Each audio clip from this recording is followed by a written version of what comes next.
Bienvenue sur Africa 24 dans cette nouvelle édition de l'Africa Tonight. Voici les titres de l'actualité. L'ouverture ce mardi du débat général de haut niveau de la 76e session de l'Assemblée générale des Nations Unies. Ces discussions organisées sous format hybride se poursuivent jusqu'au 27 septembre. Parmi les grands dossiers qui seront étudiés, la crise sanitaire, l'urgence climatique ou encore la situation sécuritaire au Sahel. L'impact économique des journées villes mortes dans l'état du Biafra au Nigeria. Un récent sondage estime que ces journées ont coûté plusieurs millions de naira à l'économie. Et puis un point sur la deuxième journée du FIBA Women's Afro Basket 2021, journée marquée notamment par la victoire notable mais difficile de l'Angola face au Mozambique. Les détails à suivre dans ce journal. Mais tout d'abord, cette tentative de coup d'État manqué au Soudan, un incident survenu tôt ce mardi 21 septembre. C'est ce que rapportent les médias officiels qui n'ont cependant donné aucune indication sur l'identité des auteurs. L'information a été confirmée par Hamza Baloul, ministre de l'Information à la télévision nationale. Le ministre qui a également précisé, je cite, qu'un groupe d'officiers des forces armées et de civils issus de l'ancien régime est impliqué dans cette tentative. Mais la situation est à présent sous contrôle. Selon lui, il affirme que les chefs du complot manqué ont été arrêtés. À noter que cet incident survient plus d'un an après la tentative d'assassinat auquel a échappé le Premier ministre soudanais Abdallah Hamdok. Les dirigeants du monde entier réunis à New York à l'occasion de la 76e session de l'Assemblée générale des Nations Unies. Le débat général de haut niveau a débuté ce mardi 21 septembre. Plusieurs dossiers en lien avec le continent africain devraient être abordés, dont des questions relatives à la prévention des conflits. Plus de précisions dans ce sujet de Nathalie Mou. L'Afrique compte marquer sa présence lors de la 76e Assemblée générale des Nations Unies qui se tient du 21 au 27 septembre 2021. Les chefs d'État africains déjà mobilisés pour l'événement annuel seront particulièrement intéressés par les débats sur la lutte contre la pandémie de Covid-19, mais surtout la prévention des conflits. En 2020, l'Afrique a été classée continent qui connaît le plus de conflits armés par le Global Peace Index. L'ONU a-t-elle les mécanismes pour prévenir efficacement contre les conflits en Afrique? Non, l'ONU a les textes, mais les moyens dont disposent les conseils de sécurité ne dépendent que de la bonne volonté des membres permanents du Conseil de sécurité qui, eux, ont des intérêts divergents.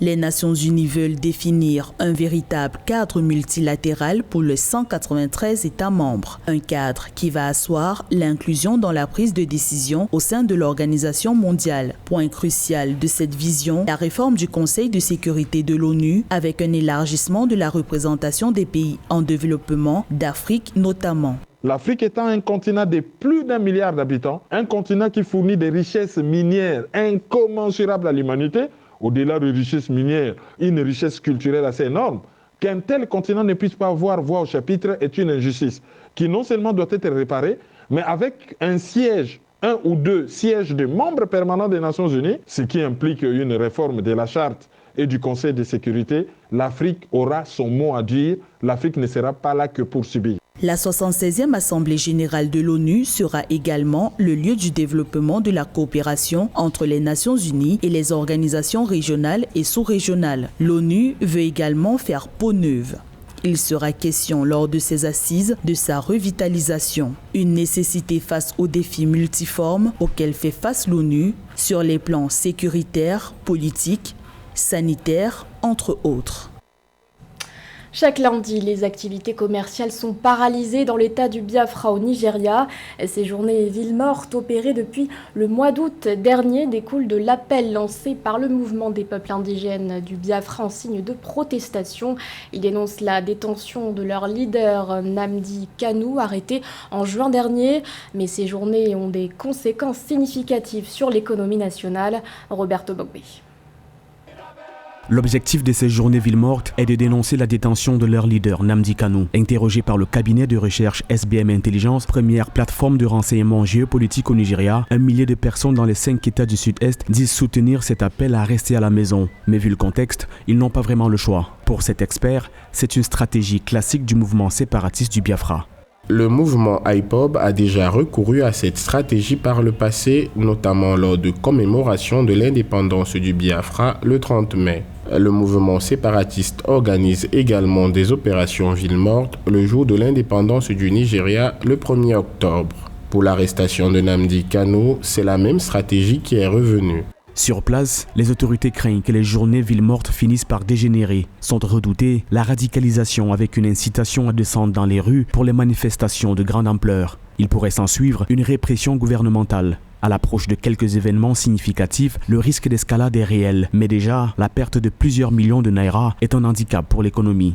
Le Nigeria est assez diversifié sur le plan semi-industriel. Imposer des villes mortes réduit la capacité de travail et augmente le chômage dans plusieurs villes, surtout en zone rurale. Et imposer des villes mortes réduit la compétitivité de l'économie face à un environnement où le Nigeria veut être leader, qui est la CEDEAO. Donc, il faudrait donc trouver à court terme vite des solutions pour empêcher au pays de se tirer des balles dans les pieds. Plusieurs personnes sondées dans le sud-est, région en proie à ces villes mortes, affrontent une situation économique difficile car cet appel à rester à la maison rend les rues désertes, entraînant la fermeture des entreprises et des écoles.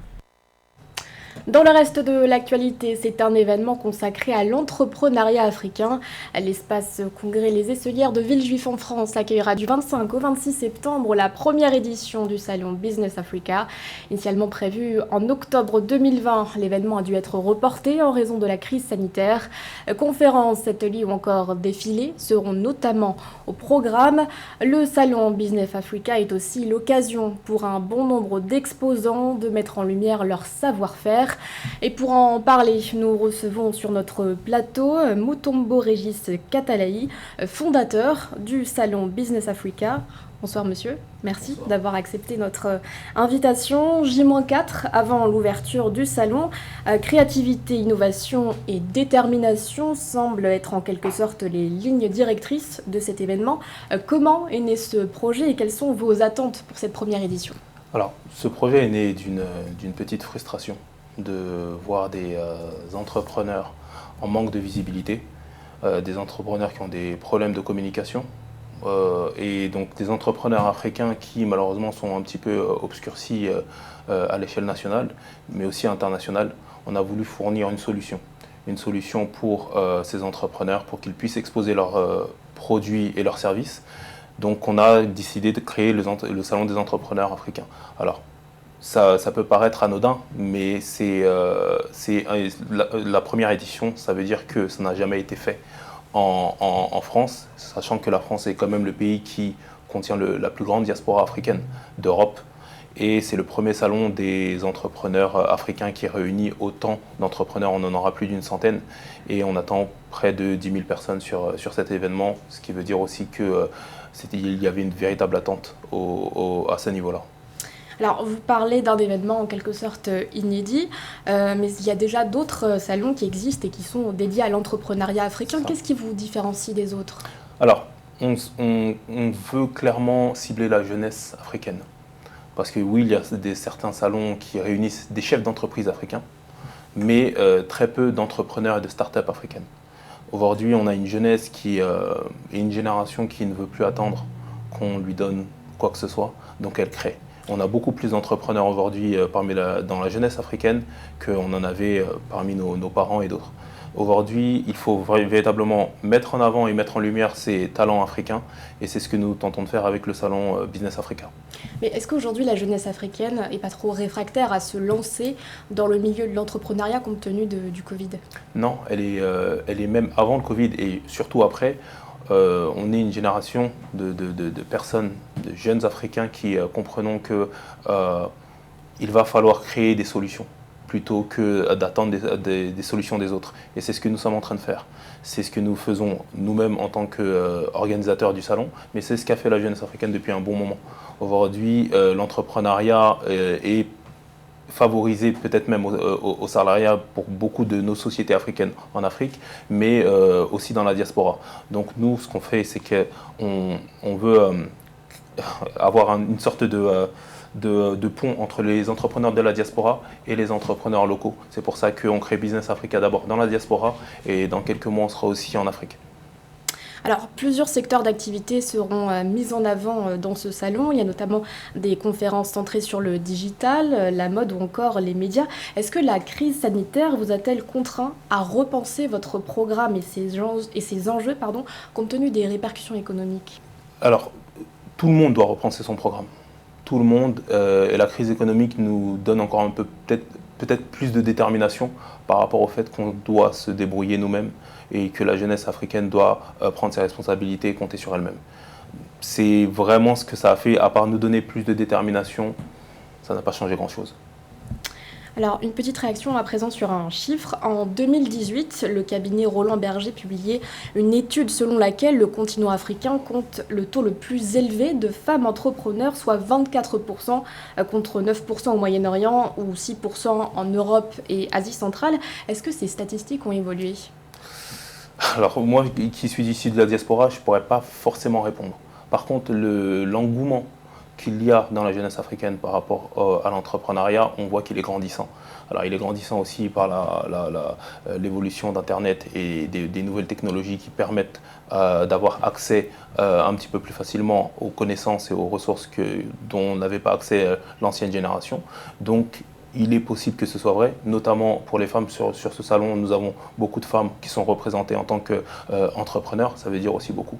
Dans quel secteur justement est-ce qu'elles Dans évoluent, plusieurs secteurs tels que la technologie, vous l'avez aussi dans la gastronomie, dans les cosmétiques. Ce sont des secteurs très porteurs, ce sont des secteurs qui représentent des milliards et des milliards d'euros. Et nous avons beaucoup plus d'entrepreneurs africains, de la diaspora aussi, dans ces secteurs-là. En 2020, ce même cabinet révélait une inégalité entre les hommes et les femmes entrepreneurs en Afrique, et ce en matière d'accès au financement. Quelles solutions vous proposez pour pallier ce déséquilibre ? Ce qui est bien sur ce salon, c'est qu'on a la possibilité pour les startups de pitcher leurs entreprises et pitcher leurs idées. On a des investisseurs qui sont aussi sur ce salon qui permettent à ce que ces entreprises et ces startups soient aussi financées. L'idée, c'est toujours de trouver des solutions pour ces entrepreneurs et le financement en est une forcément pour les jeunes startups. Merci Monsieur Mutombo Régis Katalayi d'avoir répondu à nos questions. Je vous rappelle que vous êtes le fondateur du salon Business Africa qui se tiendra du 25 au 26 septembre à l'espace congrès Les Esselières de Villejuif en France. Merci bien. Un mot de sport à présent avec le bilan de la deuxième journée du FIBA Women's Afrobasket 2021. Une journée marquée notamment par la victoire de l'Angola et du Kenya qui ont dû redoubler d'efforts pour s'imposer face au Mozambique et au Cap-Vert respectivement. Autre victoire notable, celle de l'Égypte face à la Guinée. Retour sur les temps forts de cette deuxième journée avec Joël Ballot. Difficile victoire pour l'Angola, double champion de l'Afrobasket dames, et le Kenya. Les deux sélections, qui affrontaient respectivement le Mozambique et le Cap-Vert, se sont distinctement imposées 70 à 61 et 61 à 58. Le Kenya a dû puiser dans ses réserves pour obtenir cette victoire après son échec en ouverture de la compétition face au Cameroun le 18 septembre 2021. Le Kenya n'a plus son sort entre les mains, mais attend le Cameroun. En cas de victoire du Cameroun, le Cameroun passerait directement en quart de finale et le Kenya serait deuxième, ce qui serait synonyme de jouer des matchs d'appui contre un troisième pour essayer d'aller en quart.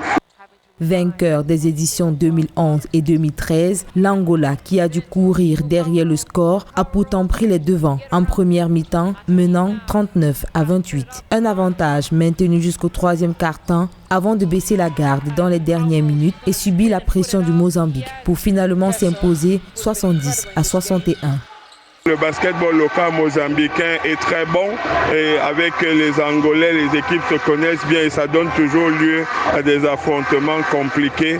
Mais l'Angola s'est imposé et maintenant l'Angola va jouer ce soir pour une place directe en quart de finale contre le Nigeria. Toutefois, cette deuxième journée de l'Afrobasket Dames a connu de belles performances, notamment la sélection égyptienne qui rejoint le Sénégal et le Mali parmi les équipes qui ont atteint la barre des 100 points grâce à sa victoire 102-58 contre la Guinée et la Côte d'Ivoire qui s'offre la Tunisie sur un score de 69-49. Ce journal a été réalisé par l'ensemble de la rédaction. Merci de votre fidélité. L'actualité continue sur Africa 24.